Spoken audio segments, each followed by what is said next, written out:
हमारे जलसों पे हमारी कौम के खर्च होते हैं और रिजल्ट नॉनसेंस। एक शायर नहीं आया तो पूरी कमेटी बौखलाई हुई, तेरे वो नहीं आया, वो नहीं आया, वो नहीं आया। क्या ये नात नहीं पढ़ते हैं? जो पढ़े हैं ये भी नात पढ़ते हैं ना। बच्चे नात पढ़ रहे हैं, उनकी हौसला अफजाई क्यों नहीं करते हो आप? और इस तरह से धोखाबाजी करने वालों की तुम तमल्लुकगिरी करते हो। ऐसे लोगों को लात मार दो, लात। समझ रहे हो? खुद पढ़ो ना, तुम्हें क्या दिक्कत आती है?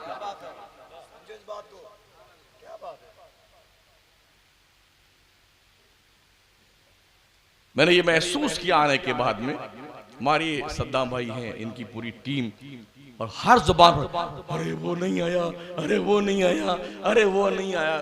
तो क्या हुआ? मौत आ गई हमें?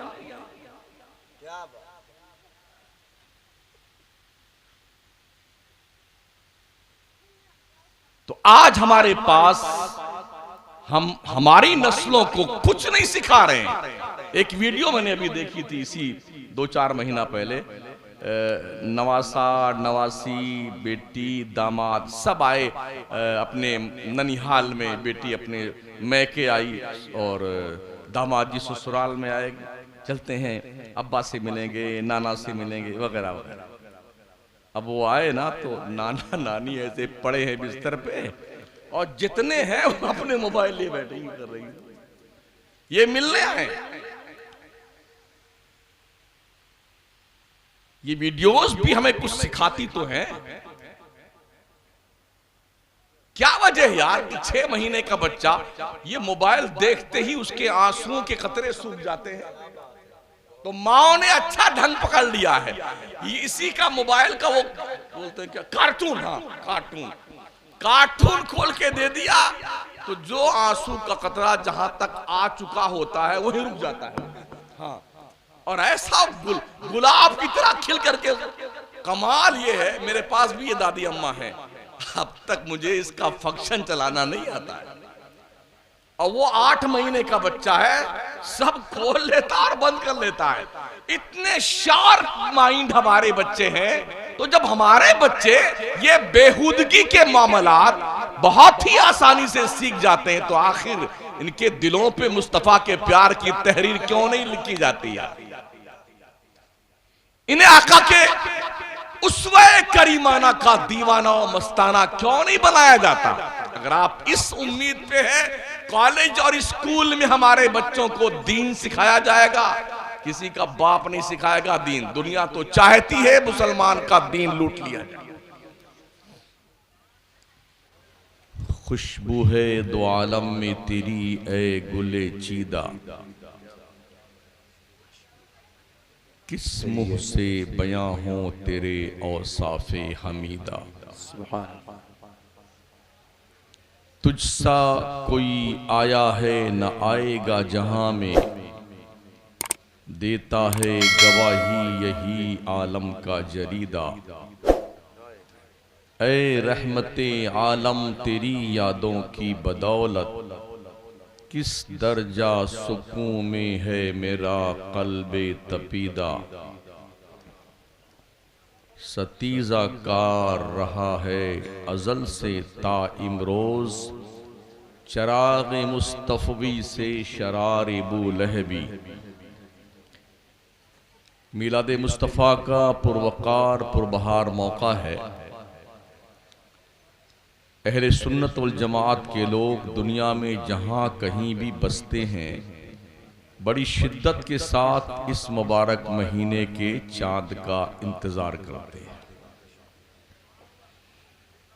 चाँद निकलते ही आलमी मंजरनामे पर जो खुशियों का माहौल देखने को मिलता है, यकीनन इससे बड़ी कोई खुशी मुसलमान के लिए हो भी नहीं सकती।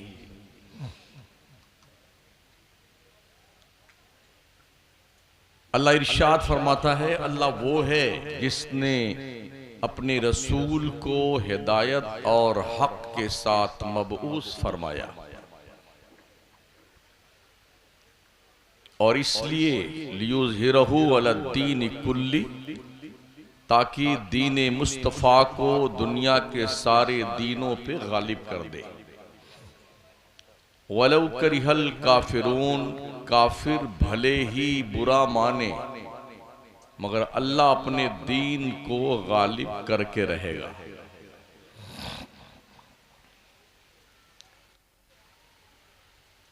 हुजूर की पैदाइश हमारे लिए अल्लाह की सबसे बड़ी नेमत है, और नेमत जब भी मिलती है किसी को तो आदमी खुशियां मनाता है। एक फितरत है इंसान की। मकान बना लेना अल्लाह की नेमत है, औलाद पैदा होना अल्लाह की नेमत है, शादी हो जाना अल्लाह की नेमत है, हज कर लेना अल्लाह की नेमत है, दुकान में कारोबार में बरकतें होना ये अल्लाह की नेमत है। जब ये नेमतें मिलती हैं तो इंसान खुश होता है कि नहीं होता है?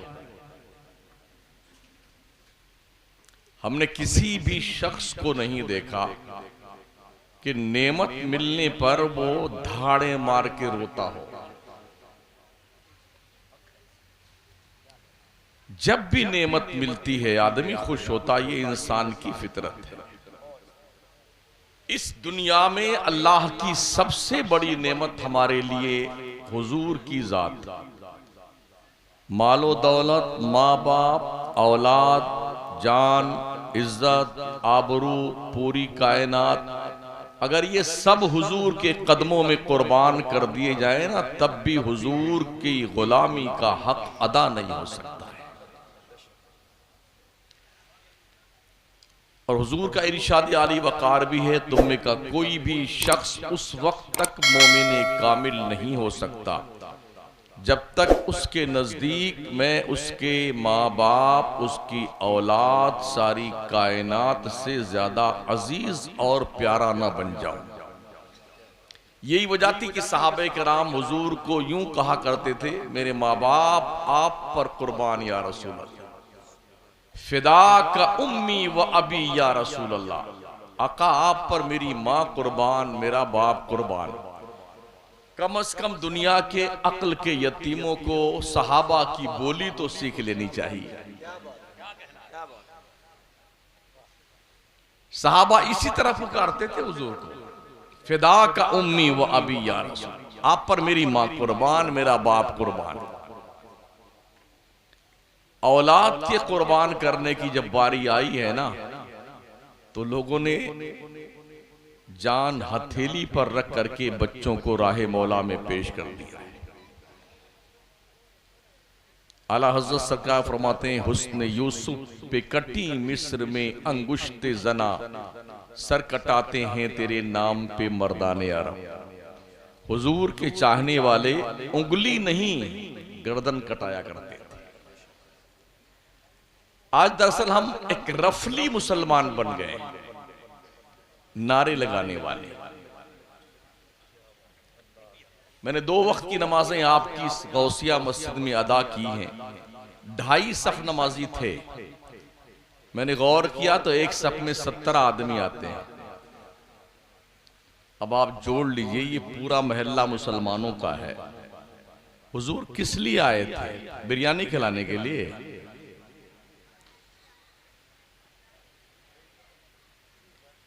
हुजूर की आमद का बेसिकली जो मकसद था, बंदों को खुदा के करीब कर दिया जाए।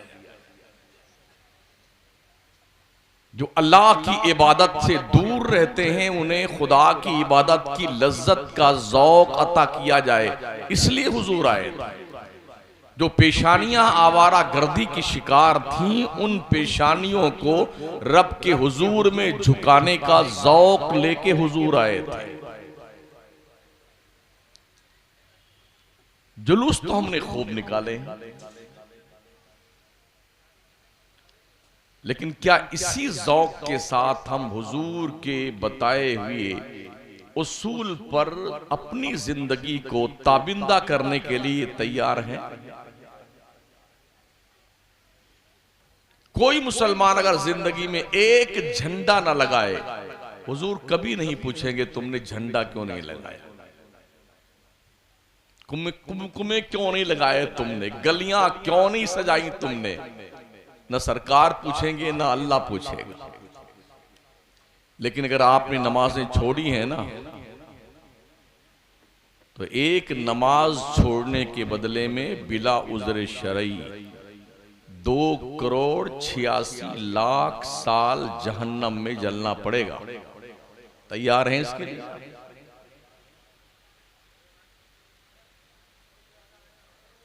आप कैलकुलेटर लेके बैठ जाए कि अब तक जो आपकी उम्र है आज की तारीख में आपने कितनी नमाजें छोड़ी हैं बगैर उज़्र शरई, जोड़िए। और ये भी ध्यान रहे, वो जो 2,86,00,000 साल है ना, वो 12 घंटे वाला दिन नहीं है। अल्लाह करीम फरमाता व इन्ना यौमन इंदा रब्बिका कल्फि सनति मिम्मा ताउदून, बेशक आखिरत की जिंदगी का एक दिन दुनिया के 1,000 साल के बराबर है।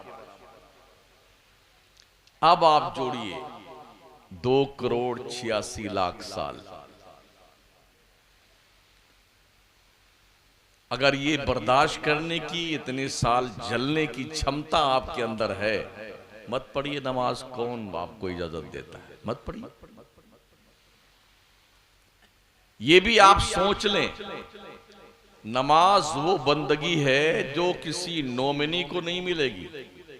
आप मर के अपनी कब्र में जाओगे ना, इसका रिजल्ट आपको ही मिलेगा।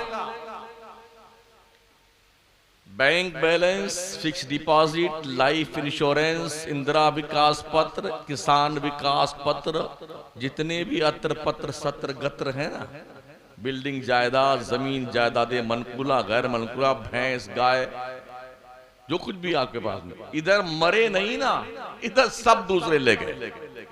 हाँ, बस उसी वक्त तक रोएंगे 2-4 घंटा। कब तक आंसू गिरेगा? आखिर सूखता है ना आंसू। समझाने वाले, सब्र की तलकीन करने वाले, इन्नल्लाह मअस साबिरीन, सबके साथ हो रहा है भाई साहब, सब्र कीजिए, अल्लाह आपको सब्र। ये होता है ना, फिर मिट्टी दे करके लोग कहते हैं मिन्हा खलकनाकुम व फीहा नुईदुकुम व मिन्हा नुखरिजुकुम तारतन उखरा। अब्बा आप जानो, आपकी कब्र जाने, हम तो चले बिल्डिंग बांटने के लिए, हम चले जायदाद बांटने के लिए। नमाज वो इंपॉर्टेंट इबादत है जो किसी को नहीं मिलेगी। जब तुम मर के अपनी कब्र में जाओगे ना, तुम्हारी कब्र में रोशनी बन के नमाज आएगी। हमारा सुन्नी ये फैसला कर चुका है, नमाज पढ़ना तो वहाबी देवबंदी का काम है। हाँ, क्या लॉजिक है लोगों की। नमाज पढ़ना भी हमारा ही काम है कि मुसलमान हम ही हैं, और अल्लाह ने नमाज मुसलमानों पे फर्ज की है, किसी और पर नहीं। तो क्या ये मूर्खता नहीं है? इमाम अहले सुन्नत फरमाते, अंधेरा घर अकेली जान, दम घुटता दिल उकताता, खुदा को याद कर बंदे वो साअत आने वाली है।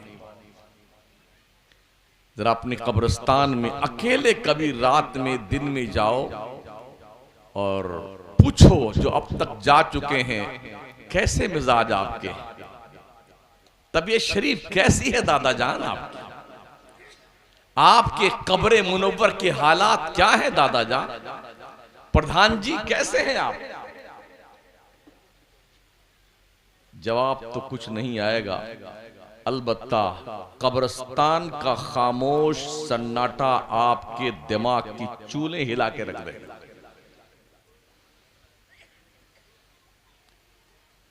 कुछ जवान, अरे मौलाना जाओ ना अपनी बात, कोई हमारी कब्र में जाओ। हम मौलाना तुम्हारी कब्र में जाए, हमारी जान फालतू है क्या? हमारी कब्र में न तुमने जाना है, न तुम्हारी कब्र में हमने जाना है। और कब्रिस्तान को अगर किसी ने ससुराल समझाया कि वहां जाएंगे तो बड़ी आओ भगत होगी, तो पूछ लेना मुनकर नकीर से वो कैसी हो। डेड बॉडी नाप कर कब्र बनाई जाती है और भागने का कोई रास्ता भी उसमें नहीं होता है। ऐसा पैक करते हैं, तख्ता वख्ता लगाकर गीली मट्टी चिपका करके, इतना भी सुराख है ना तो इतने बड़े बड़े डायरेक्टर खड़े होते हैं, अरे बंद करो बंद करो बंद करो जी उसको। कोई गुंजाइश बाकी नहीं रहती है। यहां तो सांप बिच्छू निकल आदमी कूद के भाग जाएगा ना, वहां कहां भागोगे? ना कोई रिश्तेदार आएगा, कितना ही चिल्लाओगे आवाज बाहर नहीं आएगी, चीखे मारो। इसलिए कम से कम मिलादे रसूल का मकसद समझिए। बड़े अफसोस के साथ मैं कहना चाहूंगा, अभी इस साल कुछ हमारे सुन्नियों की तंजीमों ने औरतों का जुलूस निकाला। हजरत, औरतों का, यानी हमारी गैरतें यहां तक नीलाम हो चुकी हैं और हमारा जमीर इतना मुर्दा हो गया है कि हमारी औरतों का जुलूस निकलते हुए हम देखते हैं, वो भी नारे तकबीर झुमकार करके औरतें नारा लगा के चल रही हैं। क्या ये दिन देखने से पहले हमें मौत नहीं आ गई? क्या जवाब देगा ऐसा बाप, ऐसा शौहर और ऐसे खानदान के लोग अपने रब के दरबार में क्या मुंह दिखाएंगे?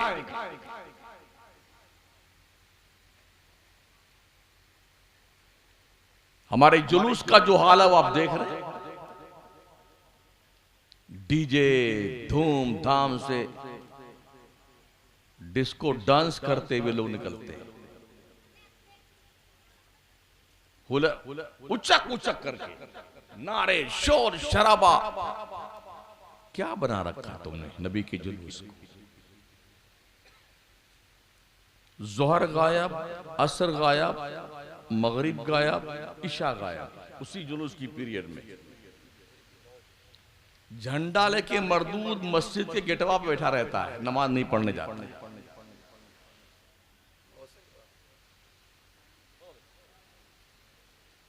और उस पर तुरफा तमाशा ये, देखो मेरे नबी की शान, बच्चा बच्चा है कुर्बान। अबे झूठा, जो नमाज नहीं पढ़ सकता वो अपने नबी के नाम पर जान कुर्बान करेगा।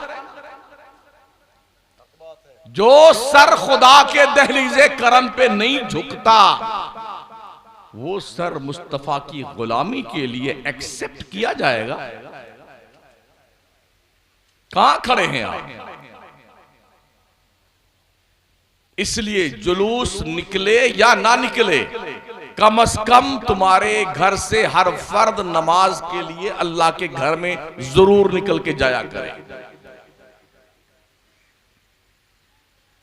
पूरी दुनिया में जुलूस निकलता है,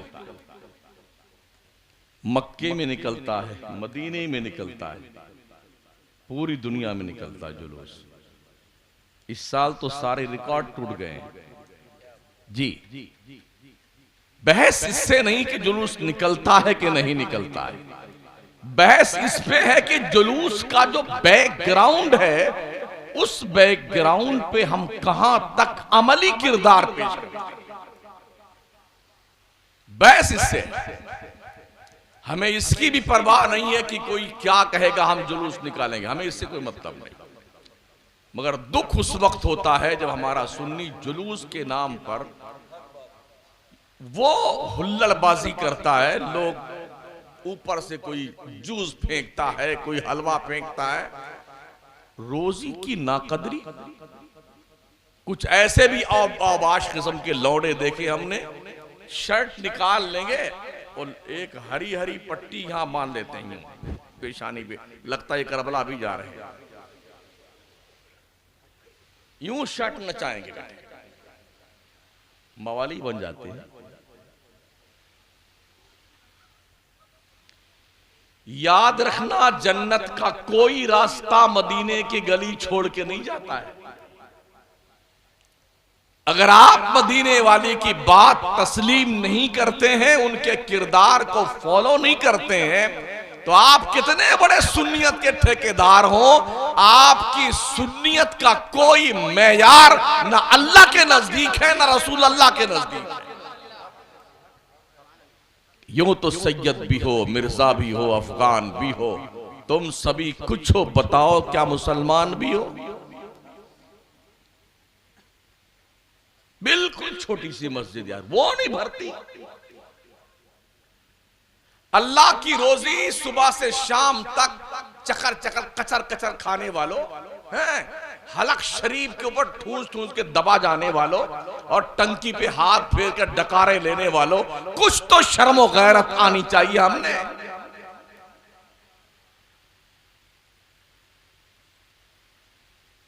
लोगों ने बाज़ाब्ता तौर पर अपनी नस्लों में अपनी जहालत और अपने झूठे धर्म को ऐसा इंजेक्ट कर दिया है कि उनकी हालत देखने के बाद लगता है यार कैसे ठोस लोग हैं अपने धर्म में। 800 साल तक मुस्लिम हुकूमत होने के बाद भी लोग अपने धर्म को गले से लगा के रखे थे।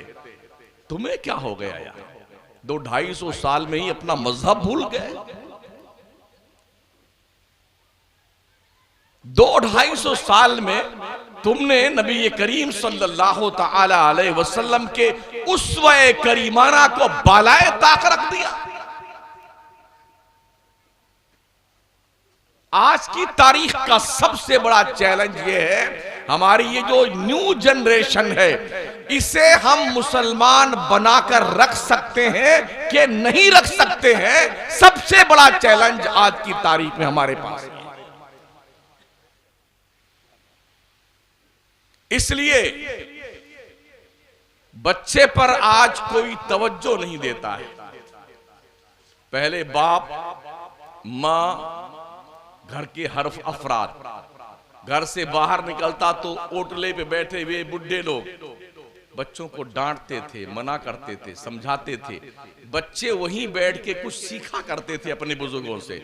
आज कोई किसी से कुछ नहीं सीखता है, बस सबके पास ये मोबाइल की दादी अम्मा, सब इसी से सीखते हैं। और जो कुछ शादी होने के बाद कोई सीखता था, आज 6-7 महीने का बच्चा वो देख रहा है आंखों से और बाज़ाब्ता तौर पर उसे महसूस करता है। इससे बड़ी बेशर्मी और क्या हो सकती है हमारे पास?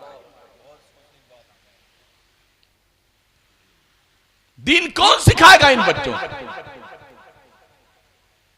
हमसे ज्यादा जलसा कोई करता है दुनिया में? अरबों खरबों रुपए हमारे जलसों पे हमारी कौम के खर्च होते हैं और रिजल्ट नॉनसेंस। एक शायर नहीं आया तो पूरी कमेटी बौखलाई हुई, तेरे वो नहीं आया, वो नहीं आया, वो नहीं आया। क्या ये नात नहीं पढ़ते हैं? जो पढ़े हैं ये भी नात पढ़ते हैं ना। बच्चे नात पढ़ रहे हैं, उनकी हौसला अफजाई क्यों नहीं करते हो आप? और इस तरह से धोखाबाजी करने वालों की तुम तमल्लुकगिरी करते हो। ऐसे लोगों को लात मार दो, लात, समझ रहे हो?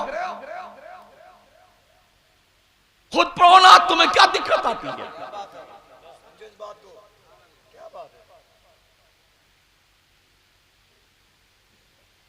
मैंने ये महसूस किया आने के बाद में, हमारे सद्दाम भाई हैं, इनकी पूरी टीम, और हर जुबान पर अरे वो नहीं आया, अरे वो नहीं आया, अरे वो नहीं आया।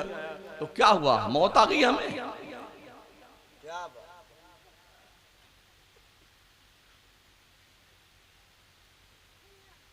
तो आज हमारे पास हम हमारी नस्लों को कुछ नहीं सिखा रहे हैं। एक वीडियो मैंने अभी देखी थी इसी 2-4 महीना पहले, नवासा, नवासी, बेटी, दामाद सब आए अपने ननिहाल में। बेटी अपने मैके आई और दामाद जी ससुराल में आए। चलते हैं, अब्बा से मिलेंगे, नाना से मिलेंगे, वगैरह वगैरह। अब वो आए ना तो नाना नानी ऐसे पड़े हैं बिस्तर पे और जितने हैं वो अपने मोबाइल लिए बैठे कर रही हैं। ये मिलने आए। ये वीडियोस भी हमें कुछ सिखाती तो हैं। क्या वजह समझे यार कि 6 महीने का बच्चा ये मोबाइल देखते ही उसके आंसुओं के कतरे सूख जाते हैं।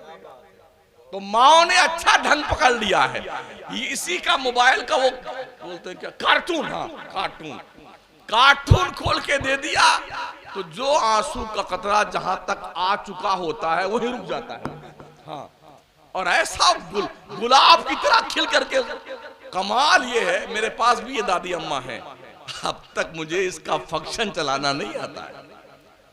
और वो 8 महीने का बच्चा है, सब खोल लेता और बंद कर लेता है। इतने शार्प माइंड हमारे बच्चे हैं। तो जब हमारे बच्चे ये बेहूदगी के मामलात बहुत ही आसानी से सीख जाते हैं, तो आखिर इनके दिलों पे मुस्तफा के प्यार की तहरीर क्यों नहीं लिखी जाती है? इन्हें आका के उसवे करीमाना का दीवाना और मस्ताना क्यों नहीं बनाया जाता? अगर आप इस उम्मीद पे हैं कॉलेज और स्कूल में हमारे बच्चों को दीन सिखाया जाएगा, किसी का बाप नहीं सिखाएगा दीन। दुनिया तो चाहती है मुसलमान का दीन लूट लिया जाए। अभी 2-3 महीना पहले हमारे मुल्क के कुछ बच्चे जो यूनिवर्सिटी में पढ़ते हैं मिस्र घूमने गए, तो जानते हो क्या किया उन्होंने? जब मिस्र के म्यूजियम में गए तो फिरौन की लाश के पास फातिहा पढ़ रहे थे। जिस मुस्लिम कौम के बच्चों को यह पता ना हो फातिहा कहां पढ़ी जानी चाहिए, कहां नहीं पढ़ी जानी चाहिए, तो तुमने ये तवक्को लगा रखी है कॉलेज यूनिवर्सिटी में हमारे बच्चों को दीन सिखाया जाएगा। ये हालात है हमारे।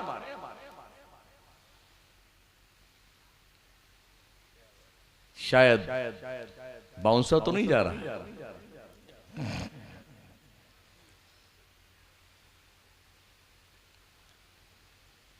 जैसे ही रबीउल अव्वल का चांद निकलता है ना,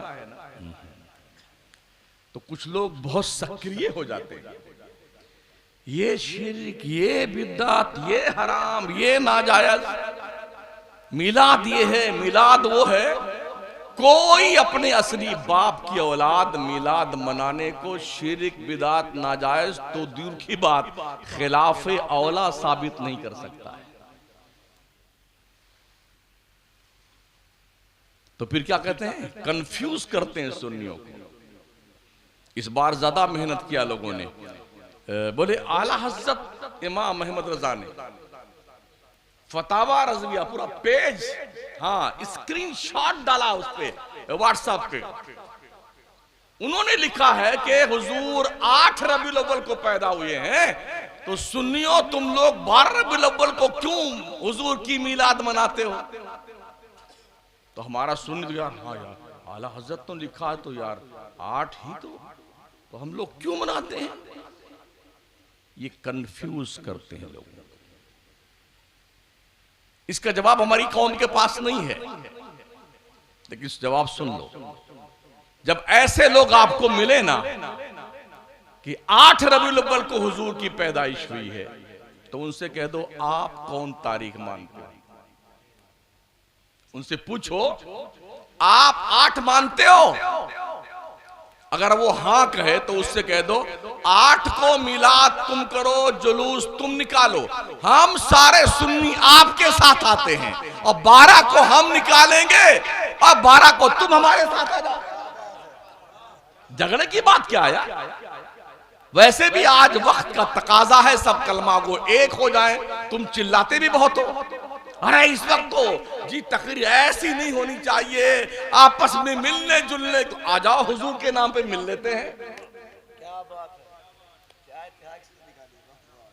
अल्लाह के नाम पर मिलना मुमकिन नहीं है, इसलिए कि कोई 3 मानता है और कोई 28,000 मानता है, कोई 420 खुदा मानता है, कोई 360 खुदा मानता है, कोई जितने कंकर हैं उतने खुदा मानता है। तो रब के नाम पर इत्तेहाद नामुमकिन है, इत्तेहाद होगा तो मुस्तफा के नाम पर।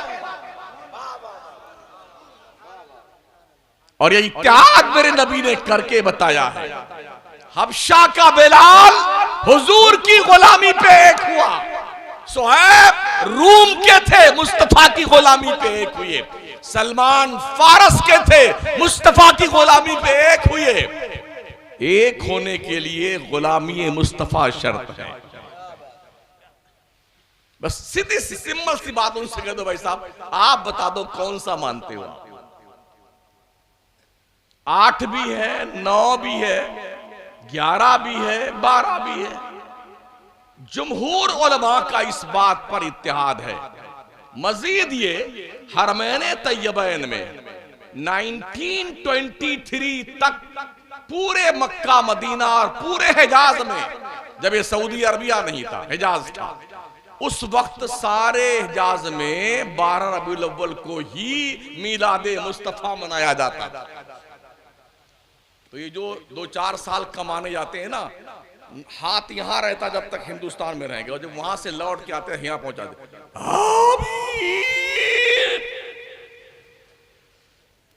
वहां से जहां इस्लाम फैला ना, वहां यूं ही देखा है हमने। बेटे 1923 के पहला का इस्लाम देख ले। जन्नतुल बकी में सारे मज़ारात और गुंबद सलामत थे, जन्नतुल माला में सारे मज़ारात और गुंबद सलामत थे। वो क्यों नहीं देखते हो?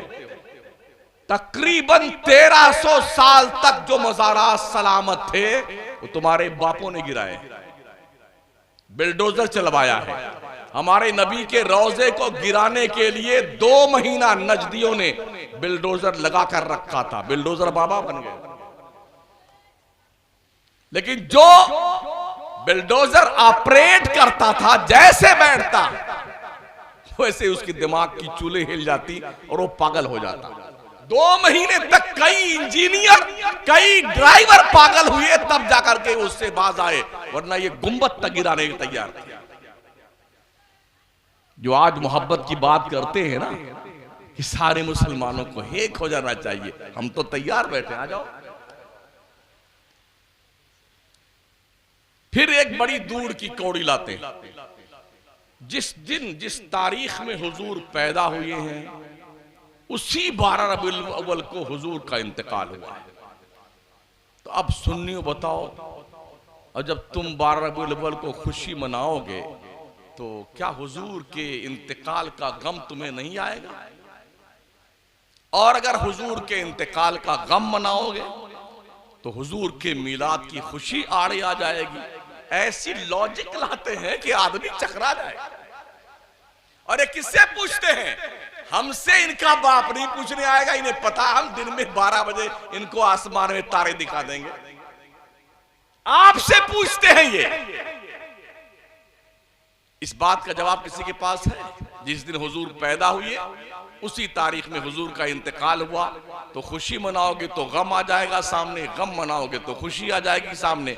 क्या कोई इसका जवाब जानता है?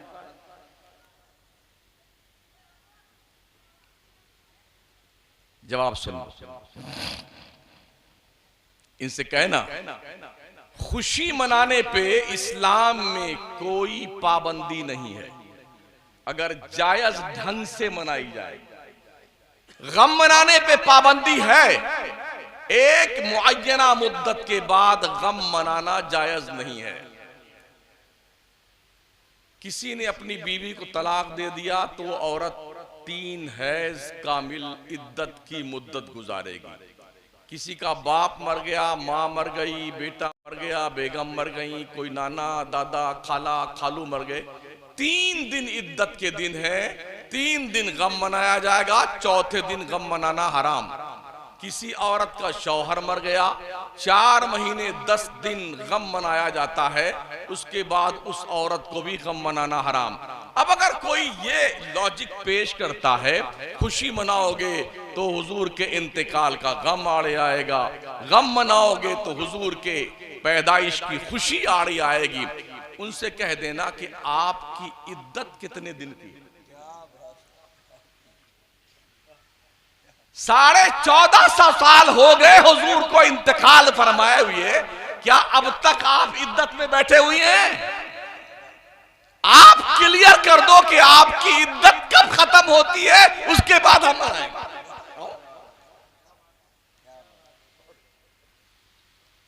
मगर इनको कुछ नहीं करना, इन्हें सुन्नियों को कंफ्यूज करना है। इसलिए अपने उलमा के पास अपने इमामों के पास अदब और इज्जत से जाके बैठा करो और दीन सीखा करो। दीन तुम्हें रास्ते पे नहीं मिलेगा कि वो सिखा देगा वो सिखा देगा, दीन दीनदार ही सिखाएगा।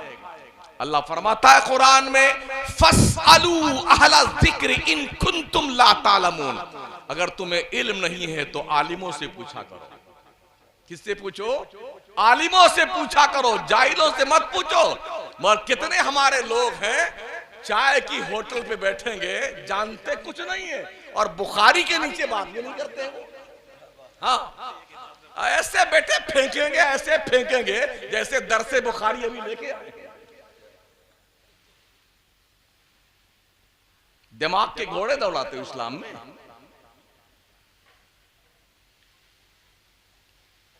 इमामों को घास नहीं डालेंगे। वो तो समझते हैं इमाम साहब हमारे गुलाम हैं, 5,000 6,000 तनख्वाह पाते हैं, ठीक है। 4 बात और सुनाते हैं। वैसे भी मस्जिद का इमाम मुअज्जिन जिसके घर में उसकी बकरी भी नहीं सुनती है वो आके मस्जिद में सुनाता बेटा। हाँ, आपके यहाँ है कि नहीं मुझे पता नहीं है, लेकिन चूंकि हिंदुस्तान भर में जाता हूं, हालात हर जगह हमने ऐसे ही देखे हैं। जानते हो इमाम का रुतबा क्या होता है? जब तक इमाम झुकाए नहीं आप झुक नहीं सकते, जब तक उठाए नहीं उठ नहीं सकते, जब तक सलाम न फेरे सलाम नहीं फेर सकते हैं। दुनिया में जिंदगी की सबसे कीमती इबादत नमाज है, और नमाज जिस इमाम की इक्तदा में पढ़ी जाती है उस इमाम के आगे उससे पहले रुकू सजदा करोगे, अल्लाह के नबी फरमाते हैं तेरा सर गधे की तरह बदल दिया जाएगा, तेरी शक्ल बिगाड़ दी जाएगी। और ये भी रब ने फरमाया, यौम नदउ कुल्ला उनासिम बिइमामिहिम, हश्र के मैदान में मुक्तदियों को हम इमामों के साथ बुलाएंगे। इसलिए इमाम लोगों चेहरे पहचान के रखना, कोई मुक्तदी ज्यादा बदमाशी करता है ना उसकी शक्ल पहचान लेना। जब अल्लाह के यहाँ बुलाए जाए सब मुक्तदी इमाम के साथ तो बता देना अल्लाह से, ये अल्लाह ये बहुत बदमाश था, ये बहुत बदमाशी करता था मस्जिद में आकर के। ऐसी दाव, अरे वो पंखा नहीं चल रहा है, वो टोटी खराब हो गई, तो तुम्हारे हाथ में कोई लकवा लग गया है, तुम नहीं कर सकते हो। अल्लाह के घर में काम करना अपनी तौहीन समझते हो। हम कौन है? या अय्युहन्नास अंतुमुल फकराओ इलल्लाह, ओ लोगो तुम सब के सब अल्लाह के दरबार के भिखारी हो, भिखारी। ओ सेठ साहब, खान साहब, सैयद साहब, अंसारी साहब, संसारी साहब, सब मांगते हो अल्लाह के दरबार के, भिखारी हो। औकात में रहो उस बादशाह के दरबार में। अगर कोई बंदा मोमिन मस्जिद से एक तिनका सफाई की नियत से उठा के बाहर फेंक दे, अल्लाह के नबी अलैहिस्सलाम फरमाते हैं अल्लाह उस नेकी की परवरिश करता है। हश्र के मैदान में वो एक तिनका ओहद पहाड़ के बराबर नेकी बन के आएगा। पता है ओहद पहाड़ कितनी दूर में फैला हुआ है? 15 किलोमीटर में ओहद की पहाड़ी है। एक तिनका परवान चढ़ा करके नेकियों की शक्ल में ओहद पहाड़, यानी 15 किलोमीटर तक आपकी वो नेकी आपको हश्र में फैली हुई दिखेगी। तो क्या ये काम करना, ये नेकी हासिल करना आपका काम नहीं है? क्या आप जन्नती हैं? कन्फर्म टिकट है आपके पास में कि नहीं? मुझे अब तो नेकियों की जरूरत नहीं है, मैं तो यूं मरा और यूं जन्नत में गया। है किसी के पास टिकट यहां पे? मैं भी नमाज पढ़ रहा हूं, पढ़ा रहा हूं 42-45 साल से। अब तक हम जिंदगी में कोई नेकी ऐसी नहीं बता सकते हैं जिस पर मुकम्मल कॉन्फिडेंस हो कि ये अल्लाह के दरबार में पेश करने के लायक है। हर नीयत की फसाद, हर नेकी नीयत फसाद में मुब्तला है। कोई अमल इस मेयार का नहीं है कि अल्लाह के दरबार में पेश कर सके। और मस्त इतने हैं, लगता है वीआईपी ग्रेड का टिकट इनको जन्नत में जाने का मिला। मौज कर रहे, इंशाअल्लाह हम ही जन्नत में जाएंगे। कुछ तो यूं हमारे पीर साहब ने कहा हम तो जन्नत में जाएंगे, उस पीर को खुद दे पता नहीं जाएगा कि नहीं जाएगा। हाँ, पीर साहब ने कहा अपने माँ बाप की कदर करो। माँ बाप की, किसी भी पीर से बड़ा रुतबा माँ बाप का है, सुन लो। इसलिए खिदमत माँ बाप की करो। हमने इमामुल अंबिया को दाई हलीमा के सामने दो जानू बैठे देखा है। अगर सैयदा आमिना होती तो हुजूर कितनी मोहब्बत करते अपनी माँ से, कितना अदब करते अपनी माँ का। जिस हलीमा ने मेरे करीम आका को दूध पिलाया था, उनके साथ हुजूर ने ये व्यवहार किया है। वो आई तो मेरे नबी ने देखा कि हलीमा आ रही, अदब से खड़े हो गए, पास बुलाया, चादरे नूर उतारा, सरकार ने बिछा दिया, हलीमा को चादर पे बिठाया, अदब से जैसे एक तालिबे इल्म उस्ताद के सामने तशहुद में बैठता है, ऐसे नबियों का नबी, रसूलों का रसूल दाई हलीमा के सामने बैठा हुआ है। और दाई हलीमा कुछ कह रही है और हुजूर उनकी बातें सुन रहे हैं गौर से, और हाँ हूं जहां करना वो कर रहे हैं सरकार। जब वो जाने लगी तो हुजूर फिर खड़े हुई और अदब से उनका रुखसत किया। साहबा ने पूछा या रसूल ये बुढ़िया कौन थी? फरमाते हैं लोगों, इस बुढ़िया माँ ने मुझे दूध पिलाया है जिसे हलीमा कहा जाता है।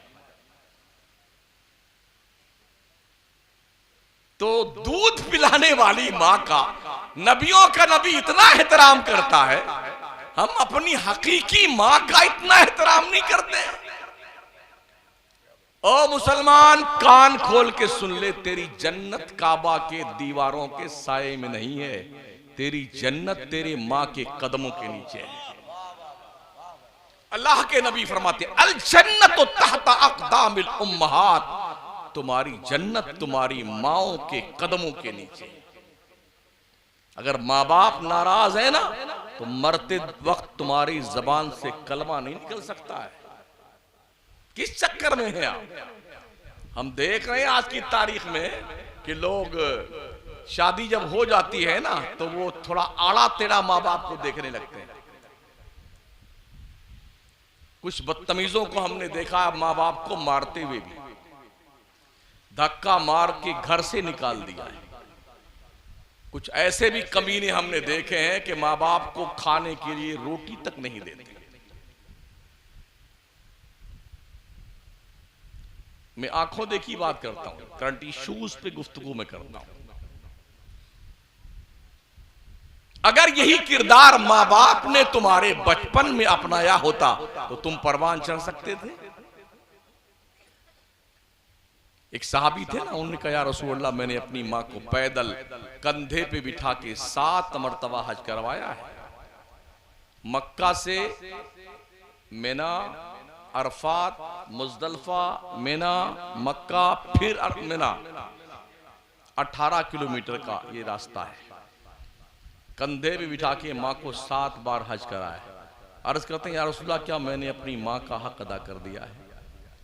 आका फरमाते हैं तू जब अपनी माँ के पेट में था और तेरी वजह से एक हल्का सा झटका तेरी माँ को लगा था ना, ये तेरे 7 हज उस झटके का बदला नहीं हो सके। उस झटके का जो तेरी वजह से तेरी माँ को दुख पहुंचा था ना, उसका बदला नहीं हो सकते। कोई भी इंसान अपने माँ बाप के हुकूक से अदायगी करके ओहदा बरा नहीं हो सकता है कि मैंने माँ बाप का हक अदा कर दिया। कुछ नहीं।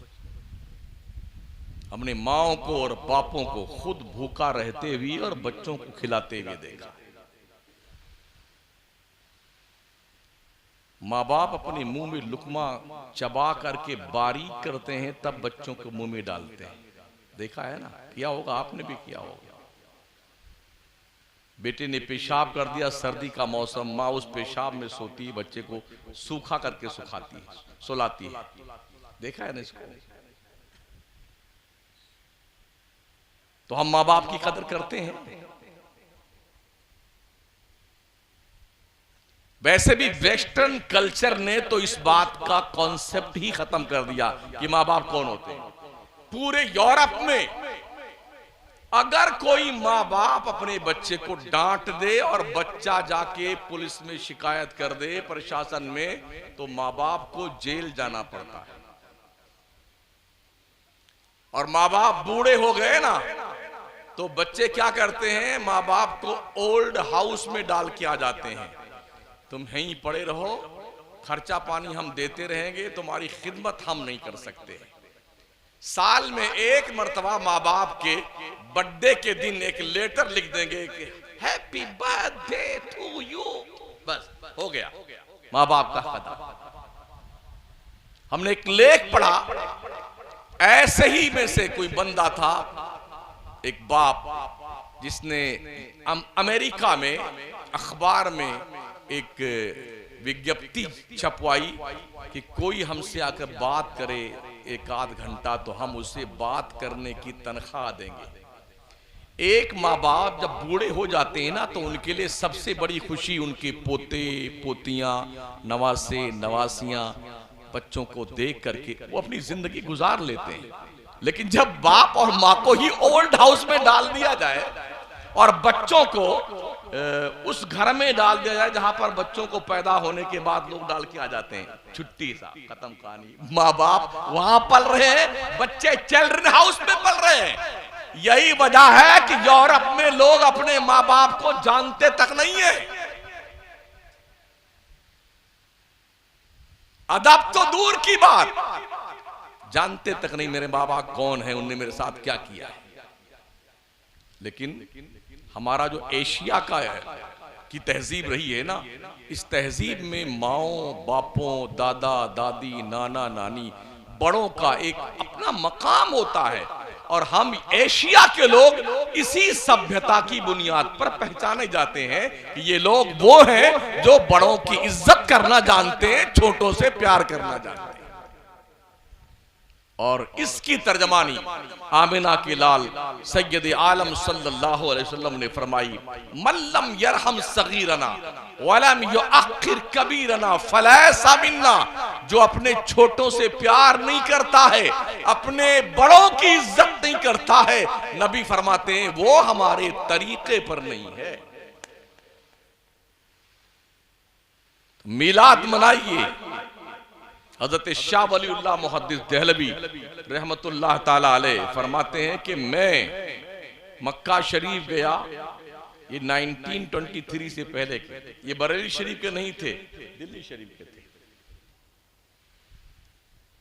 गए तो फरमाते हैं मिलाद शरीफ की तारीख आई 12 रबीउल अव्वल, तो मक्के को सजाया गया। आज भी सजावट होती है मक्का में। वैसे भी ये झंडियां पता नहीं कहां कहां घुस जाती हैं लोगों के सीने में, दिल में, गुर्दे में, कलेजी में, कहां कहां तशरीफ ले जाती हैं। छोटे छोटे कुमकुमे भी इनके दिल के अंदर आग लगा देते हैं। पैसा हमारा, झंडी हमारी, कुमकुमे हमारे, मौत किसी को आ रही खामखा। भाई किसी के यहाँ लड़का पैदा हुआ, लोग खुशी मनाते हैं कि हमने ऐसा कोई नहीं देखा कि लड़का पैदा हुआ हो तो घर वाले बैठ के लड़का पैदा हुआ, ऐसा हुआ नहीं। हमें बच्चा पैदा होता तो आदमी खुश होता है, लड्डू बांटता है, मिठाइयां बांटता है, खुशियां मनाता है। हुजूर तशरीफ लाए हैं, खुशियां मनाओ।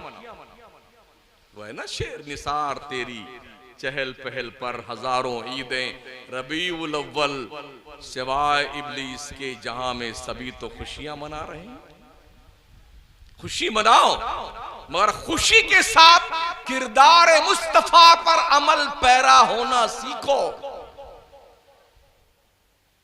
तो वो फरमाते हैं कि मैं 12वीं शब में वहां मौजूद था, तो हरम मुहतरम के इमाम, जो भी जितने इमाम थे, मैंने देखा 2 कतार लगा करके शाहाना लिबास पहन करके जो वज़रा थे, जब तक हुकूमत वहां पर तुर्कियों की थी, आज ये 23 से लेके 25 तक जुल्म करके इन्होंने सऊदिया में कब्जा किया है और हिजाज का नाम बदल करके सऊदी अरबिया रख दिया है।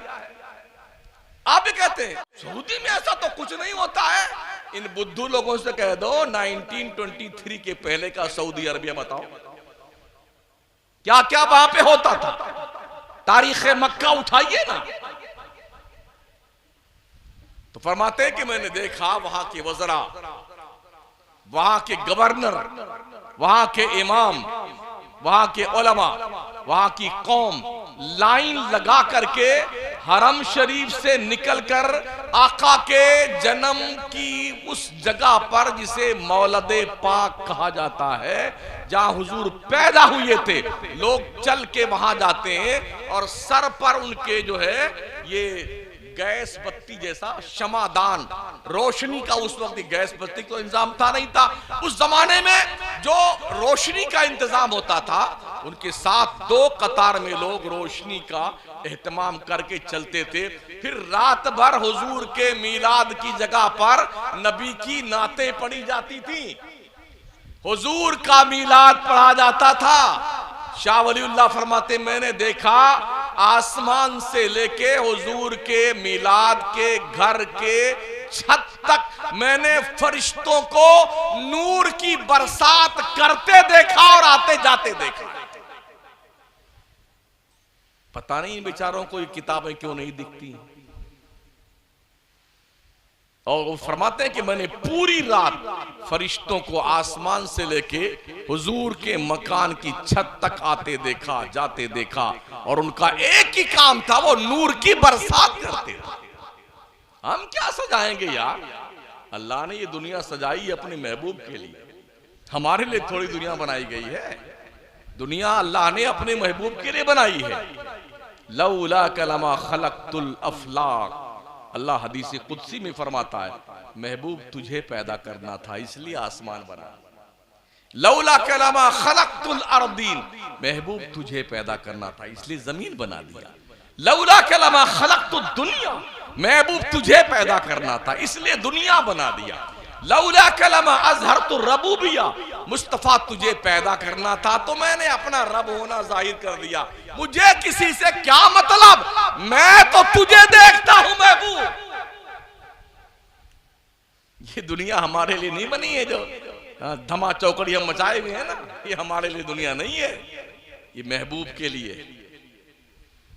बोले फजूल खर्ची है जी, ये जो कुमकुमे इतने सारे जल रहे हैं, एक ही चिराग बहुत होता तो इतने सारे तुमने लाइटिंग को कर दिए। इस दुनिया को रोशन करने के लिए एक ही सूरज काफी था। यही बात अल्लाह से पूछ ले, तूने चांद क्यों बना दिया?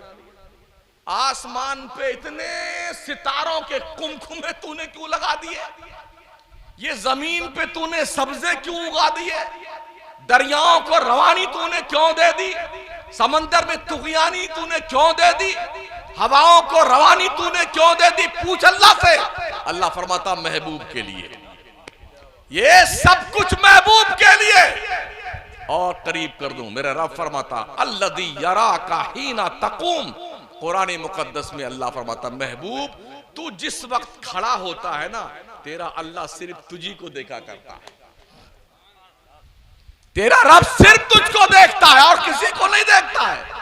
वैसे भी महबूब के सिवा दुनिया में है क्या देखने के लिए? व तक़ल्लुबका फ़िस्साजिदीन, ओ प्यारे जब तू सजदा करता है अपने अहबाब के साथ झुरमुट मार के, तब भी तेरा रब सिर्फ तुझी को देखता है। ये अल्लाह फरमाता है। बोले ये बरेलवी लोग हैं। हाँ हाँ बिल्कुल अल्हम्दुलिल्लाह हम बरेलवी हैं, इसलिए कि हम कुरान पे अमल करते हैं, हम हदीस पे अमल करते हैं, हम नजदियों की बात पे अमल नहीं करते हैं। हाँ अल्हम्दुलिल्लाह हमारे जो मामूलात हैं इमाम अहमद रजा के फरमान की रोशनी में, अल्लाह की कसम हर मामूल पर मेरे पास कुरान और हदीस से दलील है।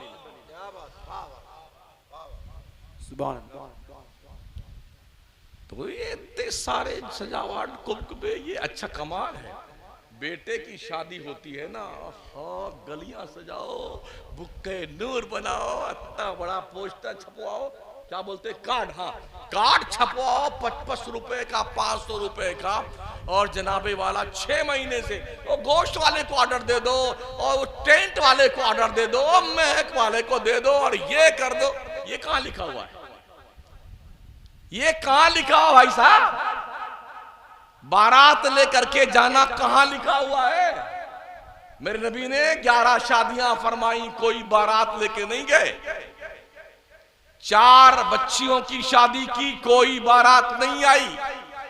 हुजूर के कमोबेश 1,24,000 सहाबा, कोई बारात लेके नहीं गया। मस्जिद में बैठे, कमरे में बैठे, ये निकाह हुआ 10-5 के बीच में, चौहारा बटा, अपने अपने घर जाओ। कल जो है शब-ए ज़ुफ़ाफ के बाद अपने घर पे 2-4 दोस्तों की दावत कर लेना वलीमे की। इतनी ही शादी है। मुझे बताओ, आज की तारीख में 1 लाख से लेके 1-1 करोड़ रुपया मुसलमान शादी पे खर्च कर रहा है। सुन्नी भी, वहाबी भी, देवबंदी भी, शिया भी। कहां लिखा हुआ हदीस में? तुम पूछ दो ना कि तुम कहां लिखा हुआ, ये कहां, तुम बताओ कहां लिखा हुआ। 25-25 गाड़ियां, 30-30 गाड़ियां। किसी किसी में तो एक आदमी होता है, ड्राइवर होता है, तीसरा कोई होता ही नहीं। और खाएंगे उसके लड़की वाले क्या बेटे, तोंद फुला फुला के खाते जा करके। अगर डिश में आ गया ना बोटी बकरे वाली, ऐसे पूरा उलट लेता है अपने थाली में। अब दूसरे जाए फिर से लेके आओ, और खाएगा क्या? चमड़े, जो थोड़ा चर्बी अरबी वाली सब फेंक फांक देगा। जो बढ़िया वाली बोटी है, रोटियां भी नहीं खाता, कब बका सिर्फ बोटी खाता है। घर पे एक बोटी में पेट भर जाता है, अब माले मुफ्त दिले दे रहे, शर्म नहीं आती? अल्हम्दुलिल्लाह हम लोगों ने मकराना में बच्चियों के यहाँ घर पे खाना बंद कर दिया है शादी में। 25 साल हो गए, कोई अरबपति खरबपति, कोई गरीब बच्ची की शादी के मौके पे खाना नहीं बनाएगा, ना बारातियों को खाना खिलाएगा। चाय मिलेगी या कॉफी मिलेगी या आइसक्रीम मिलेगी या शरबत, ये निकाह हुआ, तशरीफ ले जाइए। इसका दरअसल रिएक्शन क्या होता है, जब अमीर लोग बड़ा पैसा खर्च करते हैं तो गरीबों की जान के लिए बड़ी मुश्किल बन जाती है। बेचारे वो भी 2-4 बच्चियां किसी गरीब के हो जाए ना, तो बेचारे घुट घुट के मर जाते हैं। इसलिए कि हमारे यहाँ व्यापारियों की कमी नहीं है। जैसे बकरे खरीदे जाते हैं ना, ऐसे बच्चे खरीदे जाते हैं। अरे हमारा गुड्डू डॉक्टर है, हाँ 4 पहिया वाली चाहिए, मंगता कहीं का खबीस। बुलेट चाहिए फटफट करके चलने वाली। कुछ तो पूरी बारात का खर्चा भी मांग लेते हैं। हाँ, हमने देखा भिखारियों को इतना नकद चाहिए, डॉक्टरी में जितना पैसा खर्च किया कुछ तो वो भी वसूल लेते बेटे।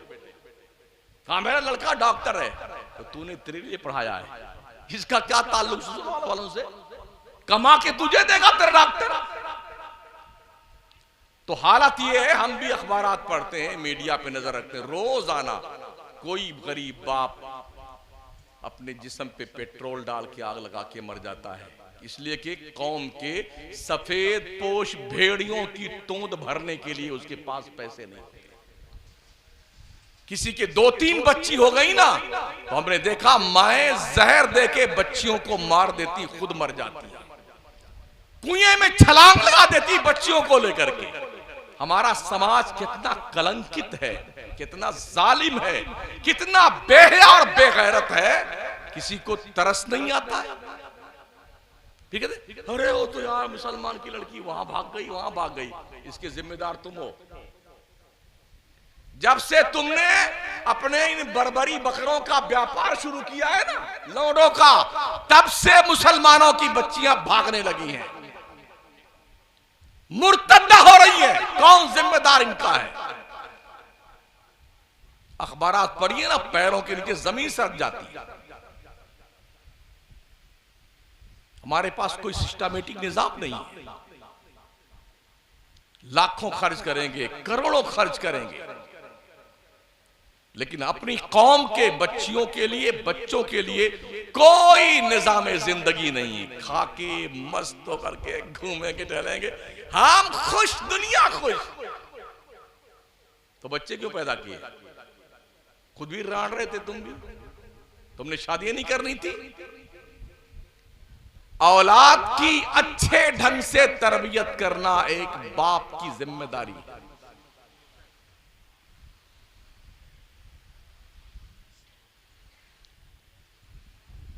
रोजाना हजरत पढ़ते हैं अखबार, कहीं 2 कहीं 5।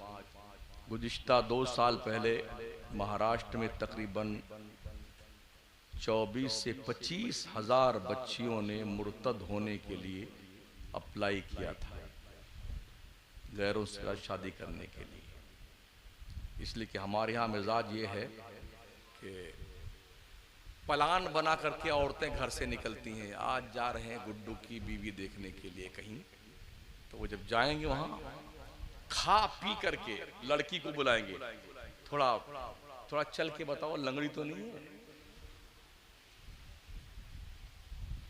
थोड़ा उसको बुलवाएंगे कि गूंगी तो नहीं है। 15-20 हजार खर्चा करवा लिया, अच्छा बहन चलती है, इंशाल्लाह फोन पे बता देंगे। खा के यहां से गई, दूसरे के यहां फिर जा रहे देखने के लिए। ओ हरामखोर औरतों, तुम्हें शर्म नहीं आती है? तुमने खाया क्यों उसके घर का? तुमने 20-25 हजार खर्चा करवा लिए, तुमने ये हराम का खाया है। तुम्हें पहले से बाहर से देख लेना चाहिए था।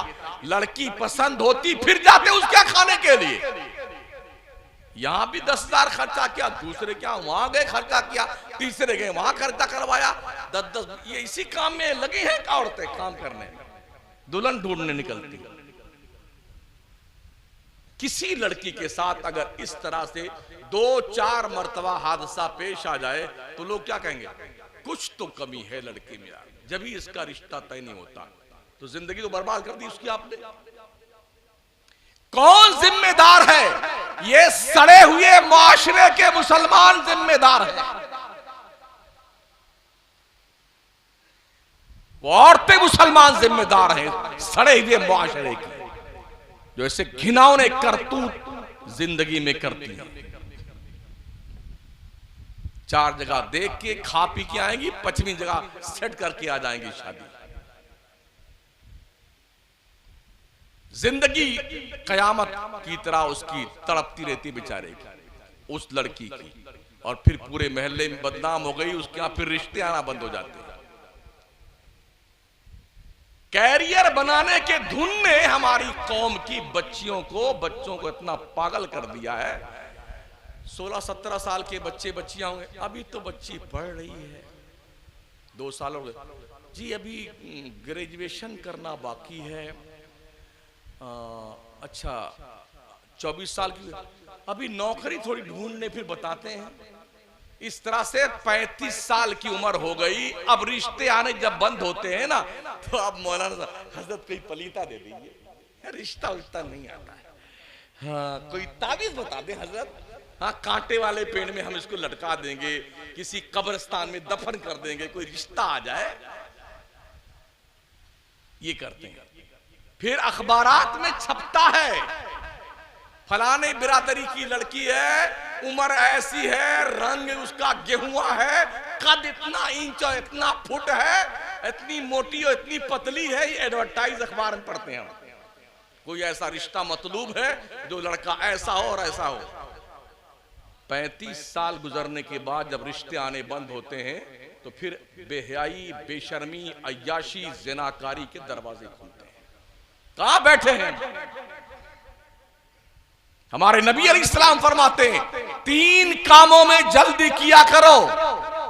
जब कोई मर जाए तो जल्दी से उसे कब्र के हवाले कर दो, उसको बैठा करके फ्रिज में रखा करके, अभी गुड्डू दुबई से नहीं आए हैं, बबलू सऊदी अरबिया से आने वाले हैं, इसको फ्रिज में लगा दो। क्या जिंदा कर लेगा करके वो डबलू बबलू?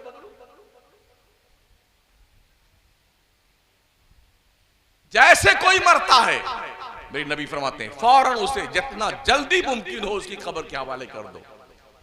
दूसरी बात आका फरमाती जब नमाज का वक्त हो जाए हर काम छोड़ के पहले नमाज पढ़ लो, और जब लड़की बालिग हो जाए तो जितनी जल्दी हो सके उसकी शादी कर दो। मगर हमारा हाल क्या है? अभी 10 मिनट बाकी जमात में, ला इतना और बेच लेते हैं, इतना और काम कर लेते हैं, अभी 5 मिनट बाकी, धंधा बहुत फार्म में चल रहा है, 15-20 ग्राहक है, क्या बताएं फुर्सत नहीं मिली, बहुत कारोबार चल रहा था इसलिए नमाज पढ़ने नहीं जा सके। अच्छा आपको बहुत जोर से 10 लग जाए उसी वक्त, फिर क्या करोगे? 20-25 ग्राहक खड़े हो आपके दुकान पे और आपको फौरन ही जुलाब चालू हो जाए तो क्या कहेंगे? रुक थोड़ा रुक, अभी और बेच लेते फिर चलते हैं। ये करोगे या सारा काम छोड़ के पहली फुर्सत में भाग के जाओगे बाथरूम में? क्या कमाल है यार, क्या क्या बहाने हम बनाते हैं अल्लाह की नमाज के लिए। इसलिए जरूरत है कि हम जिंदगी के अंदर कुछ शऊर तो पैदा करें। अगर हमारी कौम मुस्लिम शादी ब्याह में खाना खर्चा जहेज पहेज बंद कर दे तो कोई लड़की मुर्तद नहीं बनेगी। सुन लीजिए, शादियों को आसान बनाओ। मेरे नबी फरमाते हैं मुआशरे में कोई कंवारा न रह जाए।